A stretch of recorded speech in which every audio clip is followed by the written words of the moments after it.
નમસ્કાર મિત્રો, સ્વાગત છે તમારું આપણી આ યુટ્યુબ ચેનલમાં જેનું નામ છે ગુજરાતી જીકેની જમાવટ. તો રાજ્ય સરકારના વિવિધ વિભાગો તેમજ રાજ્ય સરકાર હસ્તગત પંચાયત બોર્ડ નિગમના કાર્યરત એવા આઉટસોર્સિંગ કોન્ટ્રાક્ટ કર્મચારી અને જે મિત્રો માનદ વેતન મેળવતા કર્મચારીઓ છે જે 11 માસના કરાર પર નોકરી કરી રહ્યા છે તેવા કર્મચારીઓના પગાર વધારાને લઈને ઘણા લાંબા સમયથી મિત્રો રાજ્ય સરકારમાં ચર્ચાઓ ચાલી રહી છે. ગતરોજ મિત્રો એવી પણ ન્યૂઝ હતા કે રાજ્ય સરકાર દ્વારા આઉટસોર્સિંગ કર્મચારીઓના પગાર વધારાને લઈ અને નાણાં વિભાગે સૂચનાઓ પણ જારી કરી દીધી છે, પરંતુ હજુ સુધી તેનો અમલ થયો નથી. આથી આવા આઉટસોર્સિંગ કોન્ટ્રાક્ટ કર્મચારી માનદ વેતન મેળવતા કર્મચારીઓનો ગુસ્સો વધી રહ્યો છે, જેને લઈ અને સંગઠનના જે મુખ્ય સચિવ છે રાજ્ય સરકારના તેમણે મિત્રો સંગઠન એટલે કે રાજ્ય સરકારને પત્ર લખીને જાણ કરી છે અને જે આ પગાર વધારો છે તે ટૂંક સમયમાં જ અમલમાં મૂકવો તેવી મિત્રો તેમણે વિનંતી કરી છે. જાણીએ વિડીયોમાં વિગતવાર કે કઈ રાજ્ય સરકારમાં આ પ્રકારના આઉટસોર્સિંગ કોન્ટ્રાક્ટ કર્મચારીઓના પગાર વધારાની જે વાત છે તેને લઈ અને મિત્રો હાલમાં ઉહાપોહ ચાલી રહ્યો છે અને આ જે ઉહાપોહ છે અને જે આ કર્મચારીઓનો ગુસ્સો છે તે ટૂંક જ સમયમાં મિત્રો બોમ્બ બની અને જો સરકાર પર ફૂટે તો નવાઈ નહીં. તો જાણીએ વિડીયોમાં વિગતવાર કે કઈ રાજ્ય સરકારમાં આ રીતની મિત્રો હાલમાં પરિસ્થિતિ છે. તો વિડીયોના અંત સુધી તમે બન્યા રહો અને જો ચેનલમાં નવા હોય તો અમારી ચેનલને તમે લાઇક, શેર, સબસ્ક્રાઇબ કરી બાજુમાં રહેલું બેલ આઇકોન દબાવીને ઓલ નોટિફિકેશન ઓન કરી લો, જેથી કરીને ચેનલ પર મૂકવામાં આવતા વિવિધ ભરતીઓના નોટિફિકેશન, વિવિધ ભરતીઓના પરિણામ, જીકેના વિડીયોઝ તેમજ સરકારી કર્મચારી, પેન્શનર્સ અને યોજનાઓને લગતા પરિપત્રો તમને સરળતાથી ચેનલના માધ્યમથી ઉપલબ્ધ થઈ જાય.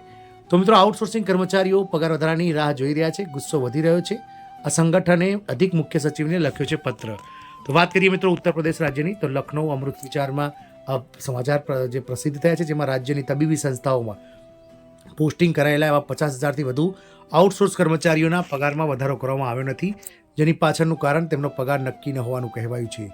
જોઈન્ટ હેલ્થ આઉટસોર્સિંગ કોન્ટ્રાક્ચ્યુઅલ જે એમ્પ્લોઈઝ યુનિયન દ્વારા મેડિકલ એજ્યુકેશનના એડિશનલ ચીફ સેક્રેટરીને પત્ર લખીને આઉટસોર્સિંગ કર્મચારીઓના વેતન વહેલી તકે નક્કી કરવા માંગ કરવામાં આવી છે, જેથી કર્મચારીઓના પગારમાં વધારો કરી શકાય. કહેવામાં આવી રહી છે કે પગાર વધારો ન થવાને કારણે આઉટસોર્સિંગ કર્મચારીઓમાં ગુસ્સો વધી રહ્યો છે, જેની અસર આંદોલન સ્વરૂપે પણ બહાર આવી શકે છે. પ્રદેશ પ્રમુખ રીતેશ મોલે પત્રમાં જણાવ્યું છે કે છેલ્લા 1.5 વર્ષથી હજારો આઉટસોર્સિંગ કર્મચારીઓના પગાર નિર્ધારણ મુદ્દે સરકારનો નિર્ણય યોગ્ય રીતે સરકાર લઈ શકી નથી. તેમણે કહ્યું હતું કે મુખ્યમંત્રી શ્રી યોગી આદિત્યનાથના આદેશ પર મેડિકલ એજ્યુકેશનના મહાનિદેશકની અધ્યક્ષતામાં પગાર માટેની એક સમિતિની રચના કરવામાં આવી હતી. સમિતિએ વિવિધ કેડરના કર્મચારીઓના પગાર નિર્ધારણ અંગેનો અહેવાલ પણ તૈયાર કરીને ગત 9 જૂન 2024ના રોજ સરકારને મોકલ્યો હતો. 2023 જેના પર હજુ સુધી સરકાર કક્ષાએ નિર્ણય લેવામાં આવ્યો નથી અને સરકારી આદેશ પણ જારી ન થવાના કારણે કર્મચારીઓને પગાર વધારાનો લાભ મળી શકતો નથી. કર્મચારીઓને પગાર વધારાનો લાભ મળી શક્યો નથી. તેમણે કહ્યું છે કે KGMU, doctor Ram Manohar Lohia institute of technology science, medical science, SGPGI અને કલ્યાણસિંહ કેન્સર ઇન્સ્ટિટ્યૂટમાં લગભગ 15,000 આઉટસોર્સ કર્મચારીઓ કામ કરે છે, જેમને પગાર વધારાનો લાભ મળવાનો હતો, પરંતુ સરકાર દ્વારા કોઈ યોગ્ય નિર્ણય ન લેવાના કારણે અને 1.5 વર્ષથી આ કર્મચારીઓ ઉપેક્ષિત છે.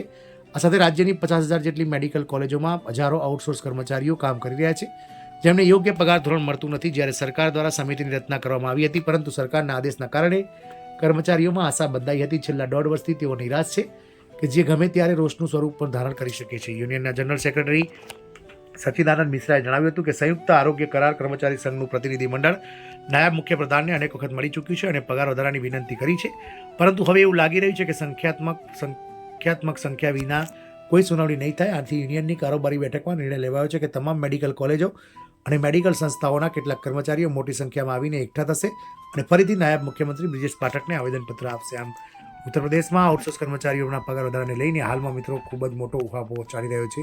જય હિન્દ, અસ્તુ.